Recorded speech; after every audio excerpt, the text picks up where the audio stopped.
जय श्री राधे। पूज्य श्री सद्गुरुदेव भगवान के चरणों में प्रणाम। पूज्य श्री सेठ जयदयाल गोयनका जी कहते हैं, चेतावनी, मनुष्य जीवन का चरम लक्ष्य आत्यांतिक आनंद की प्राप्ति है। आत्यांतिक आनंद परमात्मा में है। अतएव परमात्मा की प्राप्ति ही मनुष्य जीवन का एकमात्र उद्देश्य है। आलस्य में अब तक बहुत समय नष्ट हो चुका, अब तो सचेत होना चाहिए। मनुष्य जीवन के एक भी अमूल्य क्षण को व्यर्थ में गंवाना उचित नहीं।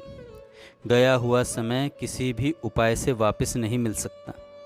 अतएव यथासाध्य शीघ्र ही सत्संग के द्वारा अपने कल्याण का रास्ता समझकर उस पर आरूढ़ हो जाना चाहिए। मनुष्य जन्म की प्राप्ति में कोई अत्यंत ही उत्तम लाभ होना चाहिए। खाना पीना, सोना, मैथुन करना आदि सांसारिक भोग जनित सुख तो पशु कीट आदि तक नीच योनियों में भी मिल सकते हैं।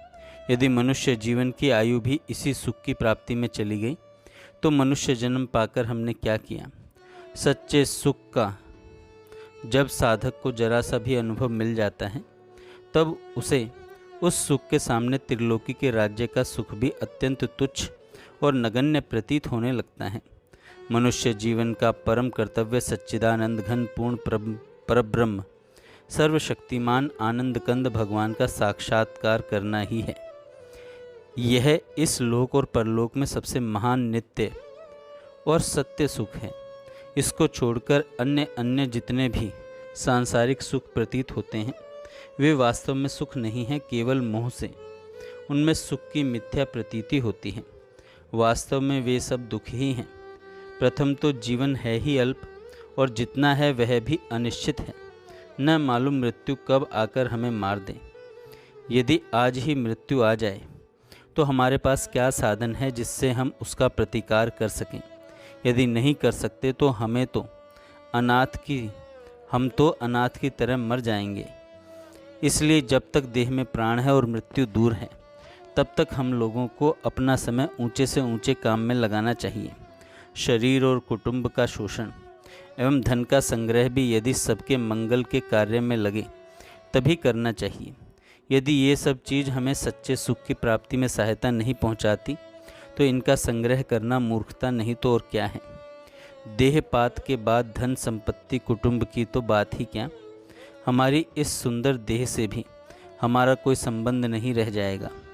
हम अपनी देह और संपत्ति आदि को अपने उद्देश्य के अनुसार अपने और संसार के कल्याण के काम में नहीं लगा सकेंगे। संपत्ति तो यहाँ ही रह जाएगी और देह राख हो जाएगी। अतः वह किसी भी काम में नहीं आवेगी। क्लेश कर्म और सारे दुखों से मुक्ति, अपार अक्षय और सच्चे सुख की प्राप्ति एवं पूर्ण ज्ञान का हेतु होने के कारण यह मनुष्य शरीर 84 लाख योनियों में सबसे बढ़कर है। भक्ति, ज्ञान, वैराग्य, सदाचार, मुक्ति और शिक्षा की प्रणाली सदा से बतलाने वाली होने के कारण यह भारत भूमि सर्वोत्तम है। सारे मत मतांतरों का उद्गम स्थान, विद्या, शिक्षा और सभ्यता का जन्मदाता और स्वार्थ त्याग, ईश्वर भक्ति, ज्ञान, क्षमा, दया आदि गुणों का भंडार, सत्य, तप, दान और परोपकार आदि सदाचार का सागर और सारे मत मतांतरों का आदि और नित्य होने के कारण वैदिक सनातन धर्म सर्वोत्तम धर्म है। केवल भगवान के भजन और कीर्तन से ही अल्पकाल में सहज ही कल्याण करने वाला होने के कारण कलयुग सर्वयुगों में उत्तम युग है। ऐसे कलिकाल में सर्ववर्ण आश्रम और जीवों का पालन पोषण करने वाला होने के कारण सर्व आश्रमों में गृहस्थ आश्रम उत्तम है। यह सब कुछ प्राप्त होने पर भी जिसने अपना आत्म उद्धार नहीं किया वह महान पामर एवं मनुष्य रूप में पशु के समान ही है।